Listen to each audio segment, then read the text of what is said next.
अशोक अपनी फैमिली को चार धाम यात्रा पर ले गया तो पीछे बूढ़ी माँ हसरत से देखती रह गईं कि बेटा मुझे भी लेकर जाएगा। बेटा चला गया तो घर में भूखमरी हो गई। बूढ़ी माँ लोगों के काम करके गुजारा करने लगी और लोग बातें करने लगे कि ऐसे बेटे की तीर्थ यात्रा का क्या फ़ायदा जब माँ घर में भूखी हैं। अशोक जब तीर्थ से लौटा तो वो लोगों के लिए ढेरों उपहार और प्रसाद लेकर आया और उनके घर जा जाकर देने लगा और गर्व से कहता, तीर्थ करके आया हूँ। लेकिन जब उस घर में गया जहाँ माँ काम कर रही थी तो वहाँ, बेटा तुमने सबके टिकट दिखा दिए हैं लेकिन मेरा टिकट कहाँ है? कौशल्या देवी ने कांपती हुई आवाज़ में अपने बेटे से सवाल किया तो बेटे ने सर झुका दिया, जबकि बहू ने बहुत नागवारी से उनकी तरफ देखा।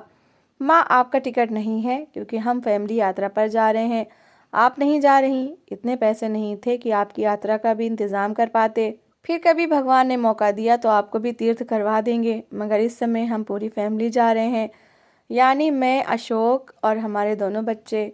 हमारी फैमिली में आपका क्या काम? बहू की बात सुनकर कौशल्या देवी की आंखों में आंसू आ गए। वो बिना कुछ कहे कमरे से बाहर निकल गईं और अपने कमरे में आकर अपनी पुरानी सी चारपाई पर लेट गईं। अभी थोड़ी देर पहले वो कितनी खुश थी। बेटे ने घर में आते ही ऐलान किया था कि हम तीर्थ यात्रा पर जा रहे हैं, पूरी फैमिली जाएगी। कौशल्या देवी की खुशी का कोई ठिकाना नहीं था। उत्सुकता के मारे वो भी बेटे के पीछे बेटे के कमरे में ही चली आई थीं, मगर वहां जाकर उन्हें नई बात पता चली थी कि वो अपने बेटे की फैमिली नहीं है, बल्कि बेटे की फैमिली तो उसकी पत्नी और बच्चे हैं। बहू की बेरुखी और बेटे के व्यवहार ने उसे तोड़कर रख दिया था।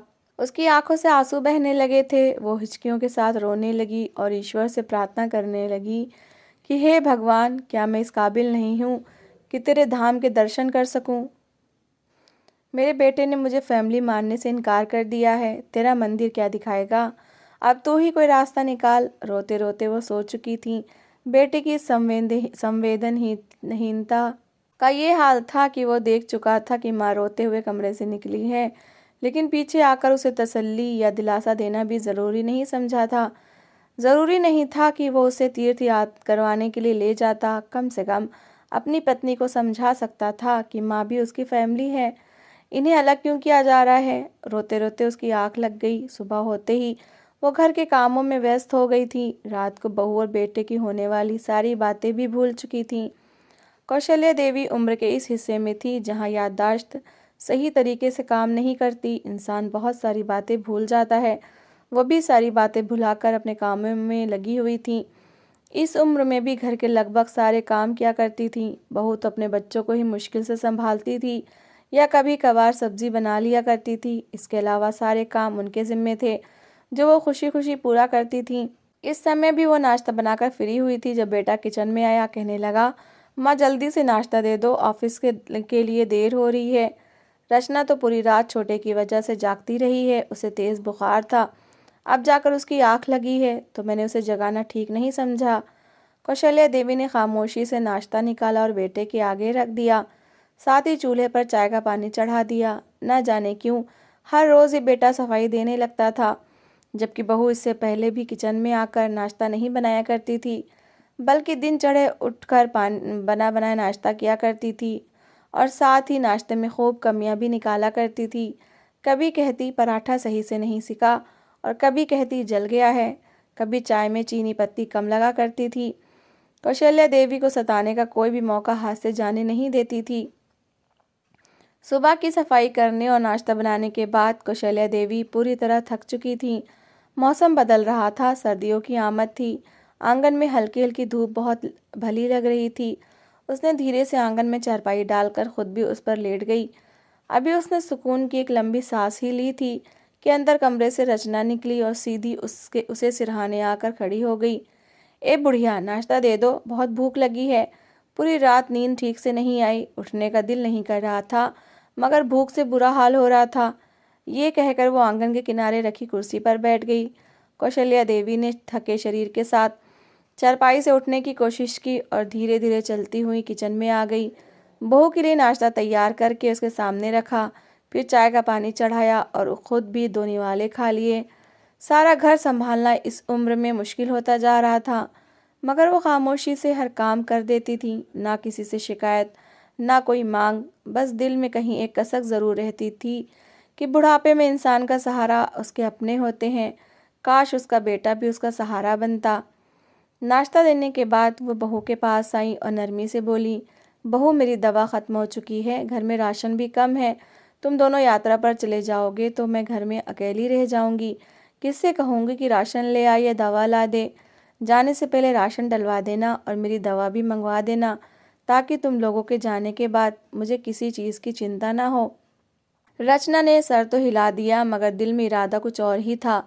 वो जानती थी कि कौशल्या देवी दिल से अशोक से कोई भी बात सीधे तौर पर करने से झिझकती हैं, इसीलिए उसी सामने हाँ कर दी ताकि सास उससे कुछ ना कह सकें। अंदर ही अंदर वो सोच रही थी कि राशन पर इतने पैसे क्यों खर्च किए जाएं।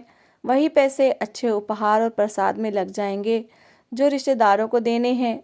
राशन और दवा के लिए पैसे बचाकर ज़रूरत पड़ने पर बाद में देख लेंगे। जब वो लोग तीर्थ करके वापस आ जाएंगे तब भी सब हो सकता है। सास के सामने उसने इनकार सिर्फ इसलिए नहीं किया कि कहीं कौशल्या देवी अशोक को न बता दें।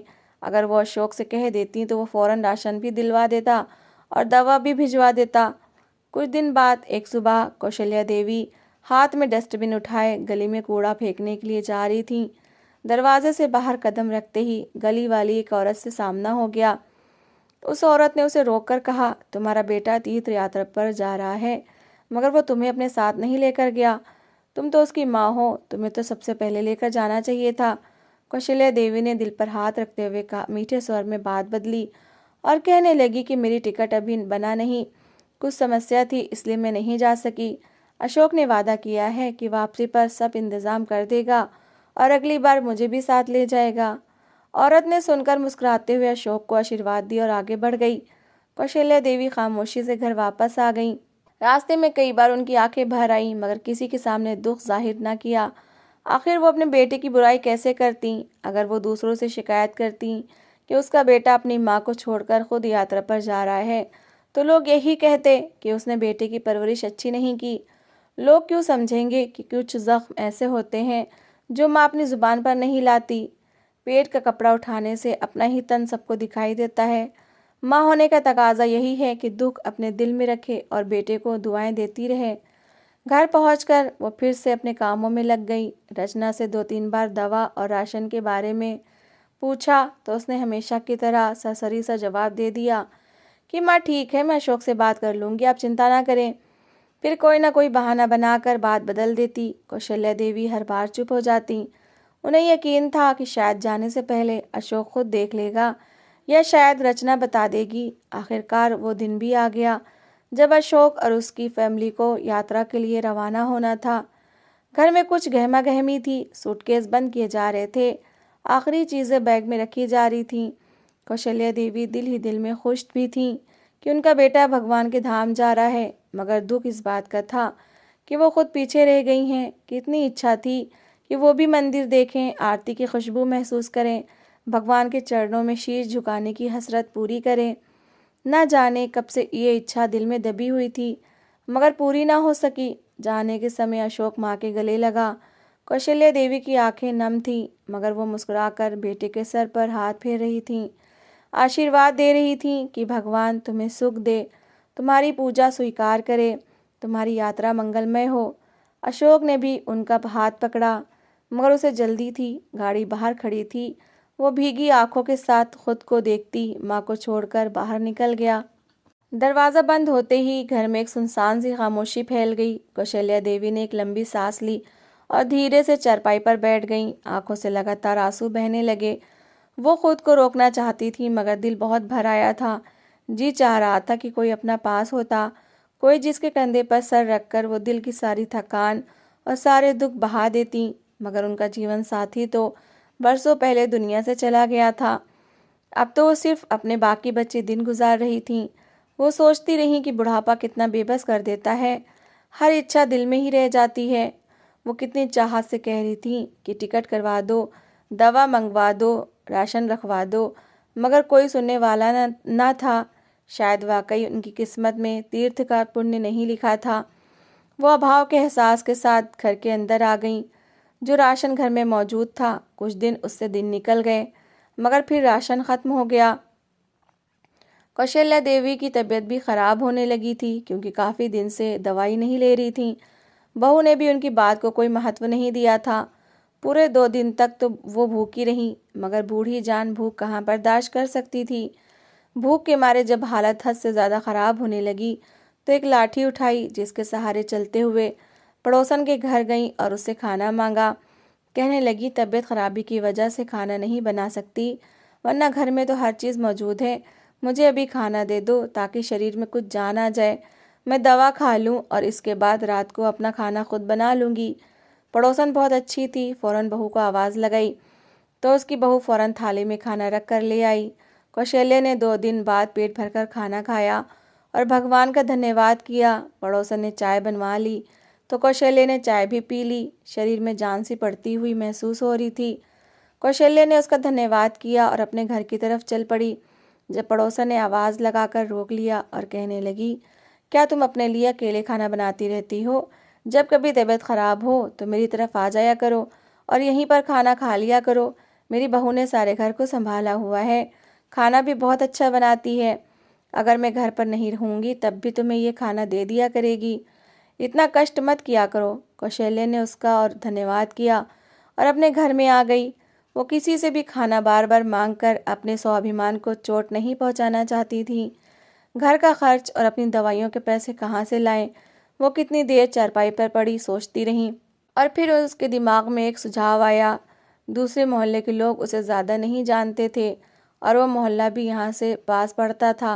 रिक्शे का किराया 10 रुपये लगता था। अगर वो दूसरे मोहल्ले में जाकर काम मांग लेती तो ज़रूर उसे काम मिल जाता।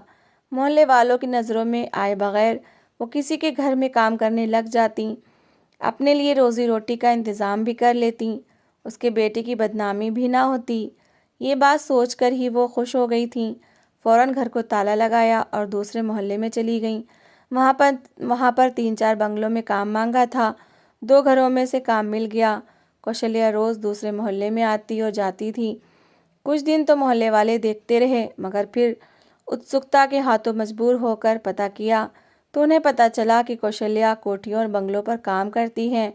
उन्हें बहुत अफसोस हुआ था, मगर कौशल्या का मान रखने की खातिर किसी ने भी कौशल्या के सामने ये बात नहीं की थी।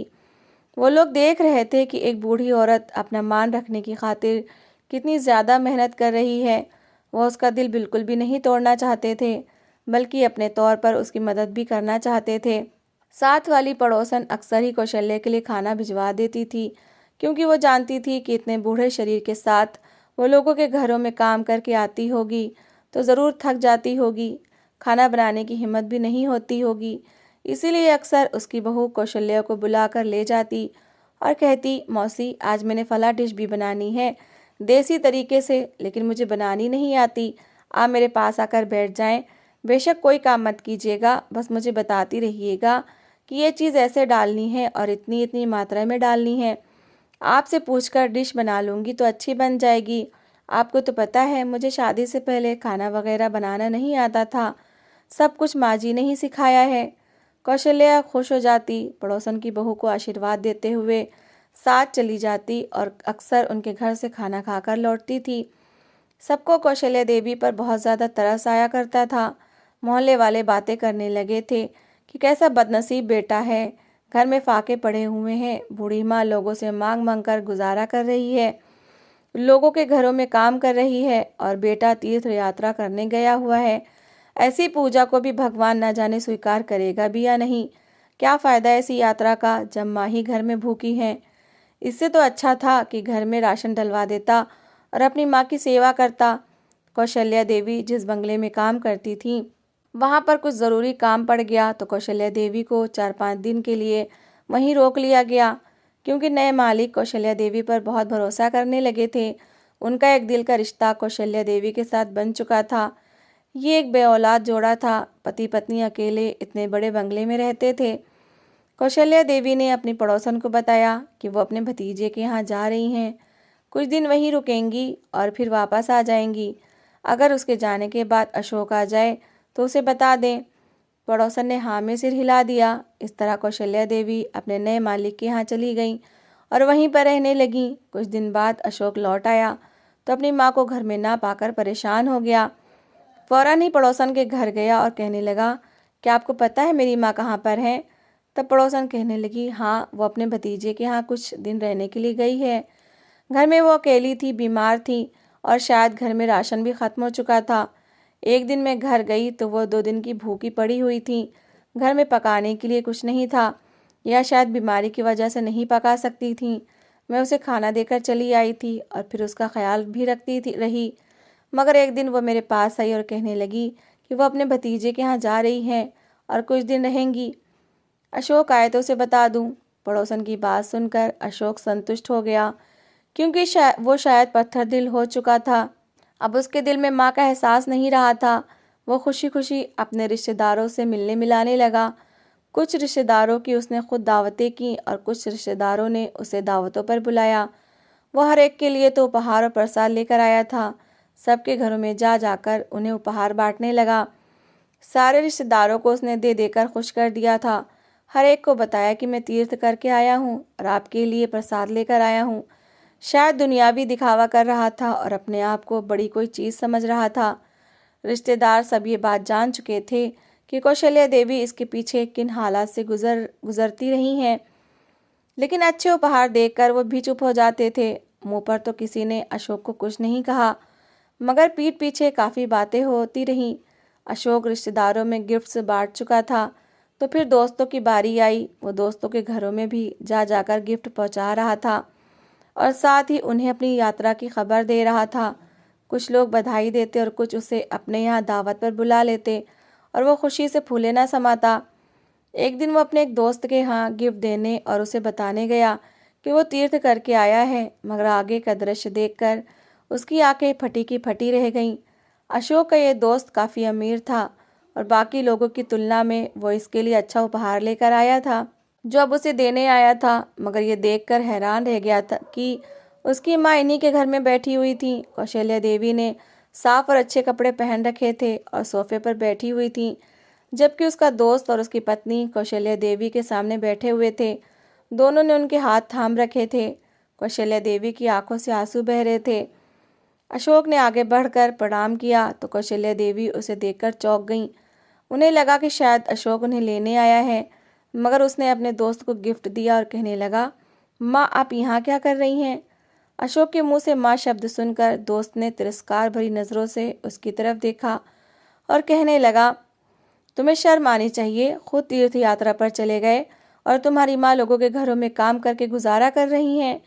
तीर्थ एक पूजा है और मैं इसके बारे में कुछ कहना नहीं चाहता, मगर इंसान को पहले अपने घर के कर्तव्य धर्म पूरे करने चाहिए, इसके बाद तीर्थ यात्रा के लिए जाना चाहिए। अशोक पर अपने दोस्त की बात सुनकर जैसे घड़ों पानी पड़ गया हो। वो कौशल्या देवी से कहने लगा, ऐसी भी क्या मजबूरियां पड़ी थीं कि आप लोगों के घरों में काम करने लगीं? कौशल्या देवी ने नाराज़गी से कहा, घर में राशन नहीं था, दवा के पैसे ख़त्म हो चुके थे। मैंने कितनी बार ही रचना से कहा था कि तुमसे कहकर राशन डलवा दे, मगर उसने मेरी ये बात नहीं सुनी। और तुम्हारे पास तो फुर्सत ही नहीं होती थी कि कुछ पल मेरे साथ बिता लो। मैं तुम्हें क्या बताती? अशोक और ज़्यादा शर्मिंदा हो गया। कहने लगा, माँ चलें, आप घर चलें, मैं आ गया हूँ, हर तरह से आपका ख्याल रखूँगा। मगर कौशल्या देवी ने मना कर दिया और कहने लगी, आज के बाद मैं इन्हीं के साथ रहूँगी, क्योंकि इन्होंने मुझे तुमसे बढ़कर प्यार दिया है। आज से यही मेरा बेटा और बहू है और ये लोग मुझे तीर्थ भी करवा रहे हैं। जिस सुख से मुझे तुमने वंचित रखा, वो सुख मुझे इनके पुण्य से नसीब हो रहा है। मैं इन्हें छोड़कर कहीं नहीं जाऊंगी। अशोक शर्मिंदगी से वापस चला आया, जबकि कौशल्या देवी ने भगवान का धन्यवाद किया जिसने उसे दुनिया में बेसहारा नहीं छोड़ा। तो दोस्तों, इस कहानी को लेकर आपकी क्या राय है, कमेंट बॉक्स में ज़रूर बताएं। और अगर आपको हमारी आज की कहानी अच्छी लगी हो तो प्लीज़ इसे लाइक ज़रूर करें। अगर आपने अभी तक हमारे चैनल को सब्सक्राइब नहीं किया तो ज़रूर कर लीजिए। तो मिलते हैं ऐसी ही एक और मोटिवेशनल कहानी के साथ। Thanks for watching.